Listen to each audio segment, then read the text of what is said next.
সেই ভক্তবান সকল পূর্ণানন্দ পূর্ণ ব্রহ্ম শ্রী হরি গুরু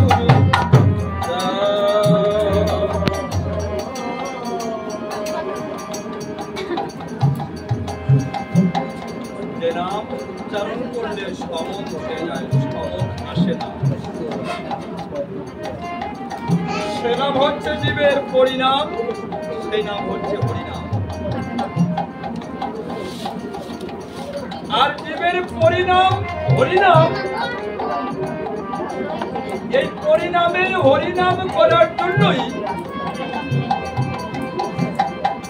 সপ্তাহে একদিন বুধবার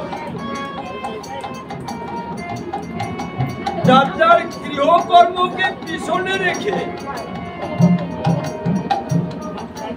ছুটে আসে সেই ঠাকুরের দেওয়া হরিবাসরে ভক্ত করার।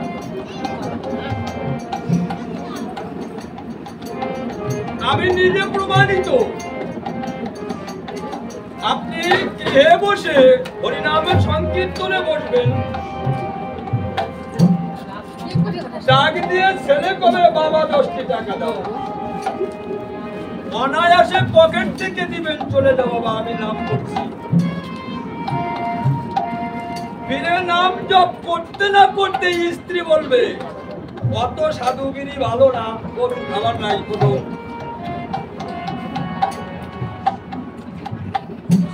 চলে গেল সব। এই সমস্ত আমিত্ব অহংকার আমার থেকে ত্রাণ পাওয়ার জন্য ছুটে আসে এই ভক্ত বাজারে, যেখানে আসলে পরে মনে থাকে না ওই সংসার বাজারের কথা, থাকা উচিত নয়। আমি যদি সেই জীবের পরিণাম হরিনাম করতে এসে এখানে বসে বসে মনে মনে ভাবি আমাকে পান দাও, বিড়ি দিলে না কেন, সিগারেট দাও, পরিণামের পরিবর্তে কি হতে পারে এটা আমাকে ভাবতে হবে। আমি যদি পান খেতে আসবো, আমি যদি বিড়ি খেতে আসবো, আমি যদি ডাল ভাত খেতে আসবো, কেন আমি বাড়িতে পাই না? আমার পকেটে টাকা নেই? আমি তো পান বিড়ি খাওয়ার জন্য আসিনি, আমি তো গল্প করার জন্য আসিনি, আমি তো আমার আত্মীয়ের খবর শোনার জন্য আসিনি। আমি আসছি কেন?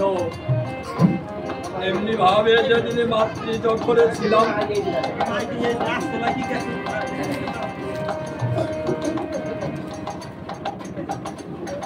আমি এমনি ভাবে যেদিন জন্ম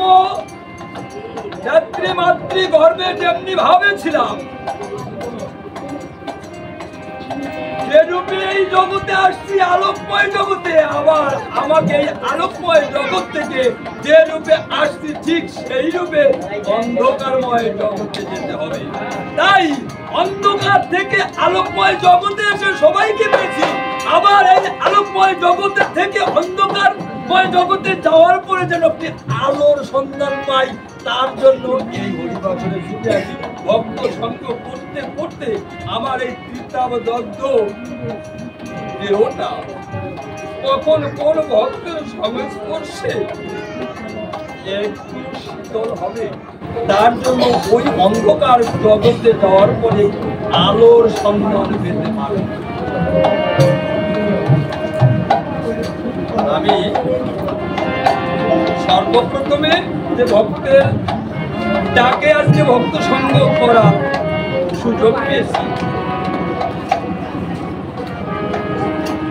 আমি সকল ভক্ত চরণে